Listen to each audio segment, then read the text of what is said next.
Salut tout simplement, autour du cinéma, nous allons un petit peu parler de quelques news Marvel. J'ai hyper mal au cou. Vraiment, je souffre le martyr. J'ai mal.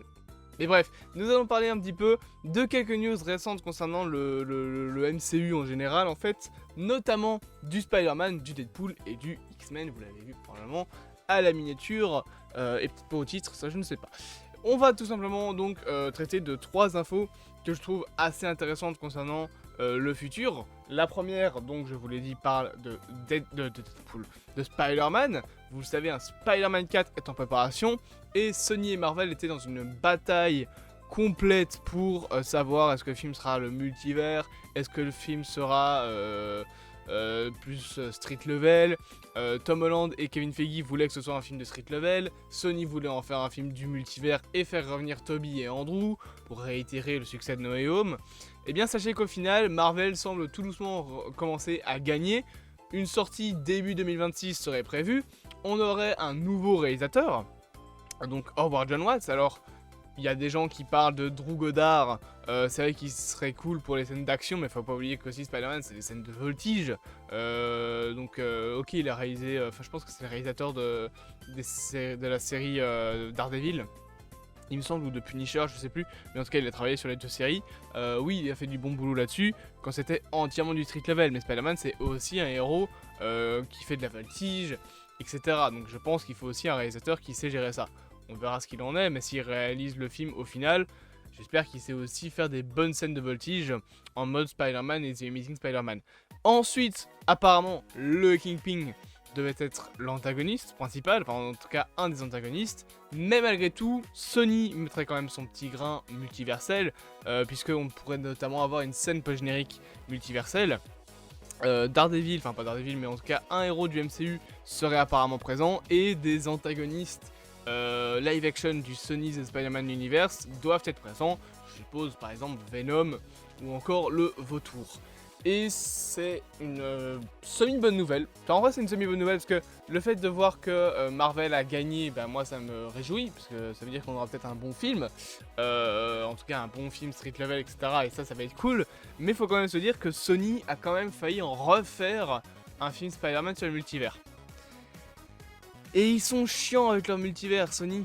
En fait, ils sont chiants, mais c'est compliqué. Parce que d'un côté, il faut du multivers. On est dans la saga du multivers, ça paraît logique d'avoir des films sur le multivers, ou en tout cas des films qui soient un minimum raccrochés. D'ailleurs, Shang-Chi 2 va parler de voyage dans le temps. Bah oui, il faut aussi faire avancer un petit peu l'intrigue principale de l'univers, mais d'un autre côté, tout n'est pas obligé d'être multiversel, et surtout, tout n'est pas obligé d'avoir entièrement du multivers dans leur histoire. Une scène post-générique pour continuer à teaser des histoires multiverselles, je pourrais le comprendre, ça sera peut-être fait, mais Spider-Man n'est pas un héros, en tout cas cette version-là Spider-Man, c'est pas vraiment un héros qu'on veut revoir pour l'instant dans une histoire multiverselle. Son histoire multiverselle, il l'a déjà eu. Donc il peut aussi avoir son petit film solo. Shang-Chi, il va avoir le voyage dans le temps qui sera présent pour continuer l'histoire du MCU. Les Célestes, je suppose, enfin les Éternels plutôt, je suppose, qu'il va aussi y avoir une histoire avec ça, avec l'histoire du MCU et du multivers. Donc le multivers n'est pas obligé d'être partout, il doit être présent, oui, parce qu'il faut faire avancer l'histoire de la saga du multivers. Mais là, c'est un film de Sony. Donc s'ils veulent mettre du multivers, c'est pas pour faire avancer l'histoire du MCU, hein, c'est juste pour pouvoir faire plus d'argent parce qu'il y aura des variants de Spider-Man. Et ça, par contre, ce serait chiant. Je dis pas qu'un film sur Spider-Verse serait pas intéressant, genre un film sur l'armée Spider-Man, mais ça, ce sera déjà fait avec Beyond the Spider-Verse, et on n'a pas besoin de plus. Ce sera largement suffisant, je pense. Peut-être qu'un jour, on aura un film Spider-Verse, mais actuellement, ne venez pas casser les pieds avec votre multivers si Marvel veut faire un film de street level. Et Sony, ils ont tellement fait chier. Ils voulaient le retour de John Watts, ils voulaient le retour d'Andrew Garfield, de Tobey Maguire. Vraiment, ils voulaient niquer le film, quoi. Ça, c'était la première info, donc concernant Spider-Man. Apparemment, on aura donc un nouveau film Spider-Man, mais plus tourné sur le côté street level. Peut-être Daredevil sera présent, on verra bien. Mais quand même avec quelques points multiversels, notamment pour les méchants. On verra ce qu'il en est, mais c'était un petit peu l'information principale. Peut-être qu'on pourra avoir le retour du synchrotron, j'imagine, avec Kingpin qui le crée pour faire arriver des antagonistes pour essayer de tuer les héros du street level. Voilà, j'imagine, hein, bien évidemment. L'autre info concerne maintenant Deadpool 3, étant donné que c'est une info qui concerne surtout le réalisateur. Alors sachez qu'il y a quelques news qui sont tombées, notamment le fait que de base, le film aurait dû parler de Deadpool qui sauve Noël.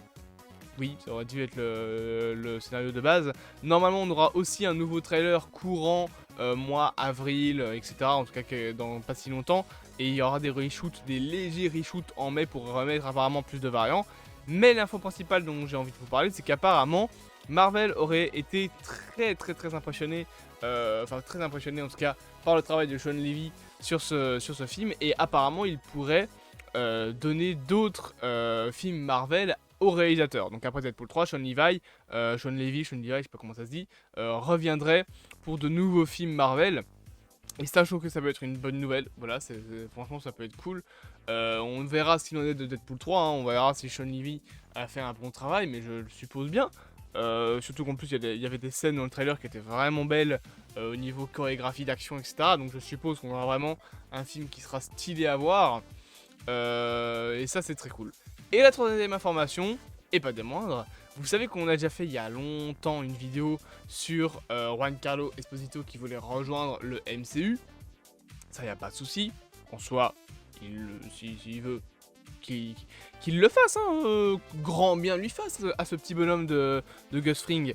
Mais monsieur Gus Fring, Giancarlo Esposito, le antagoniste principal de Far Cry, et Stan dans The Boys, le mec a fait que des rôles de connard. Vraiment, Giancarlo Esposito, ça me fume parce que, petit aparté, hein, mais dans les années 2000, etc., enfin vers 2008, bah, il devient Gus Fring dans la série Breaking Bad. Et avant, tu vois que dans sa filmo, il pouvait aussi jouer des personnages gentils, genre il jouait des personnages souriants.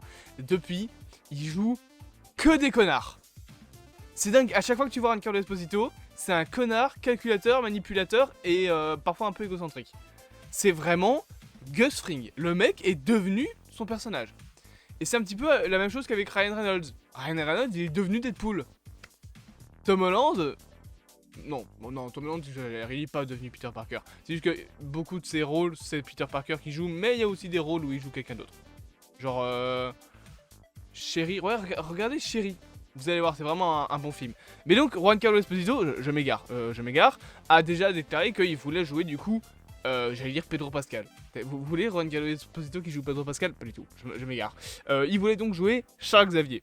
Alors, bien évidemment, ça a fait débat de con parce que oui, il est noir, il veut jouer un personnage blanc, blackwashing, ouais, allez, c'est ça ta gueule, casse-toi. C'est des variants qui changent de couleur de peau, c'est pas comme si c'était la première fois que ça arrivait. Hein. Vous avez parlé pour Miles Morales et c'est un variant Spider-Man. Peut-être pas un variant de Peter Parker, mais voilà, c'est aussi un Spider-Man noir. Pourquoi vous râlez? Putain, on s'en fout. C'est pas ça. Tant que c'est un bon acteur, en soi, ça peut déranger ou en tout cas faire bizarre, même si ce serait un peu débile, mais c'est pas dérangeant pour moi, je trouve. Genre d'utiliser Giancarlo Esposito, même s'il est noir, pour jouer un personnage de base blanc. Moi personnellement je m'en fous un petit peu. En tout cas pour ce rôle-là, je trouve que c'est pas spécialement dérangeant.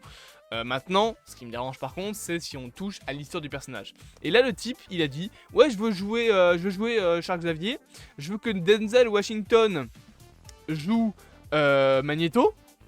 Alors, c'est un problème, mais on va expliquer pourquoi après. Et il veut également que sa version de Charles Xavier ne soit pas en chaise roulante. Se disant parce que, j'ai pas l'impression d'être vieux, j'ai pas envie de passer ma vie dans une chaise roulante.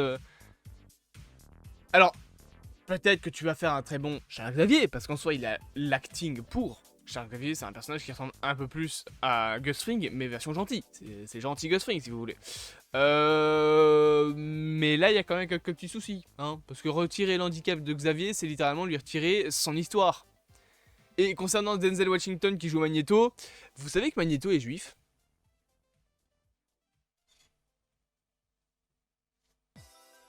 Je trouve ça là. Hein. Alors, encore une fois, en soi, on s'en fout un petit peu, mais il est juif.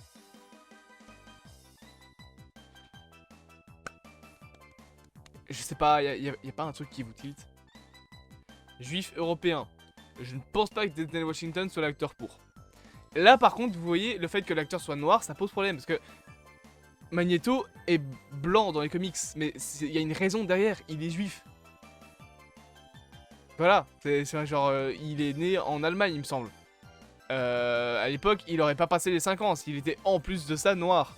Donc je pense honnêtement qu'il faudrait un acteur qui, pour le coup, respecte l'ethnie du personnage.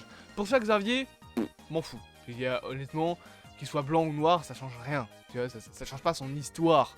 Par contre, le fait qu'il ait pas de chaise roulante, ça change son histoire. Et pour Denzel Washington, le fait que le personnage de base ait une certaine origine, si c'est dans son histoire, là c'est compliqué de le changer.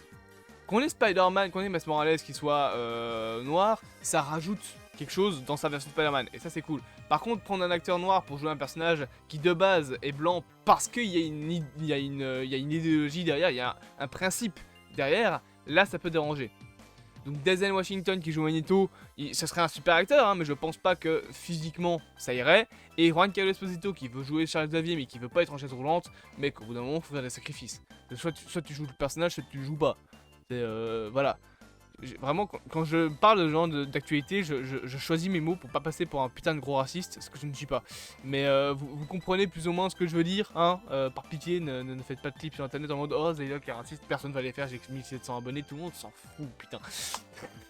Bref, c'était une petite actualité concernant Marvel que j'avais à vous proposer. Bien évidemment, n'hésitez pas à vous abonner, à partager, à liker et à commenter.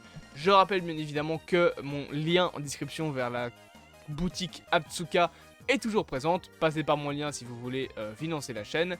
Et avec mon code de réduction, vous obtenez 25% sur tous les articles et sur votre commande quand vous commandez. Et les t-shirts sont très stylés, je le sais. Je vous dis à bientôt pour de prochaines aventures au sein de ce vaste multivers.